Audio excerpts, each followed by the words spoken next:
মূল স্রোতের সঙ্গে মিশতে চাইছে, তার কারণ তাদের টক ঝাল মিষ্টির মতো ওই কর্মচারীদের ডমিনেট করবো, লিডিং করবো, একটা টেস্ট তৈরি হয়ে গেছে মুখে।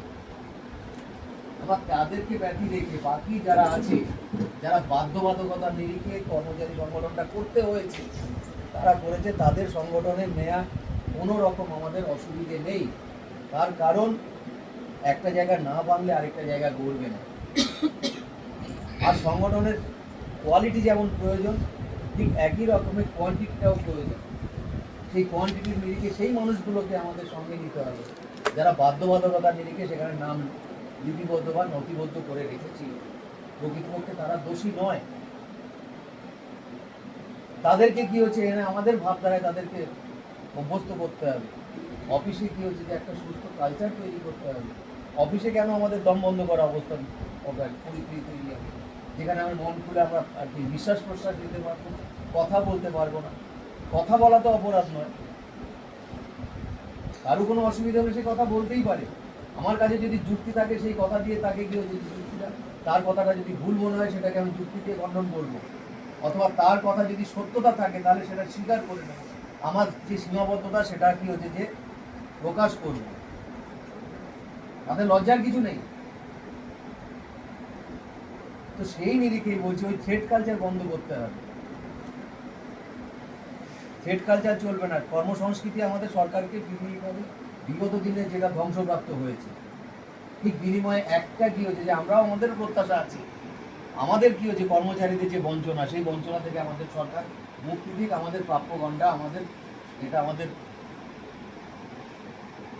হকের পাওনা, সেইটা সরকার নিয়ে করবে। সেই অর্থেই বলছি যে অনেকটা কি বেলা গড়িয়ে গেল, অনেকটা আরও বিস্তারিত আছে, অনেক কিছু বলার। তো এইগুলো আপনারা জেনে শুনে আপনাদের কাছে এই সাংগঠনিক বার্তা নিয়ে আমরা এসেছি। তার কারণ হচ্ছে যে এখন এই পরিস্থিতিতে বিভিন্ন রকম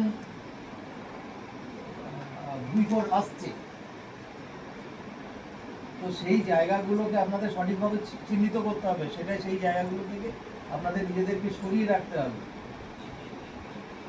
আপনারা একটা সঠিক জায়গা চয়ন করুন, সেটা জেনে বুঝে। কারণ কর্মচারীরা আমরা জানি কর্মচারীরা শিক্ষিত এবং বিচক্ষণ, তারা সুনির্দিষ্ট চিন্তাই সেটা কি হচ্ছে বিচক্ষণতার মাধ্যমে সেটা গ্রহণ করে থাকবে। কারণ এই বিভ্রান্ত হওয়ার কোনো জায়গা নেই। পশ্চিমবঙ্গ ভারতবর্ষের আর 5টা প্রদেশ থেকে আলাদা নয় যে এখানে আলাদা আরেকটা নতুন করে এখানে সিস্টেম চালু হবে। কারণ যেই রাষ্ট্রবাদী রাজনৈতিক দল, সেটা সর্বভারতীয় দল, সেটা গোটা ভারতবর্ষের নিরিখে এক নিয়ম চালু করবে, পশ্চিমবঙ্গের নিরিখে আরেকটা নিয়ম চালু করবে, এটা হতে পারে না। সেই জায়গাটা আপনারা কি হচ্ছে সোশ্যাল সাইডেও সেটা নিশ্চিত হন, নিশ্চিত হয়েই তারপর সদস্যপদ গ্রহণ করুন। কোনো তাতে দ্বিধাদ্বন্দ্ব নেই। কারণ আপনাকে জোর করে আমি সংগঠনে আসতে বলবো না আপনার মতের বিরুদ্ধে, বা আপনার যেটা বিচার করছেন বা যেটা চিন্তা নিয়েছেন সেটার বিরুদ্ধে গিয়ে। আপনারা সেগুলো চিন্তা ভাবনা করুন।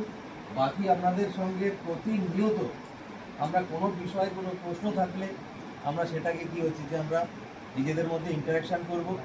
আমার কি হচ্ছে যে যোগ্যতা আছে, সেই যোগ্যতা নিরিখে আপনাদের সেটা শেয়ার করব। এই বলে সকলকে আমার সংগঠনের পক্ষ থেকে রাষ্ট্রবাদী দৈনিক অভিনন্দন জানিয়ে বক্তব্য শেষ করছি। আপনাদের যদি কিছু বলার থাকে তাহলে আপনারা আমাকে বলুন, আমি সেটার উত্তর দেওয়ার চেষ্টা করব।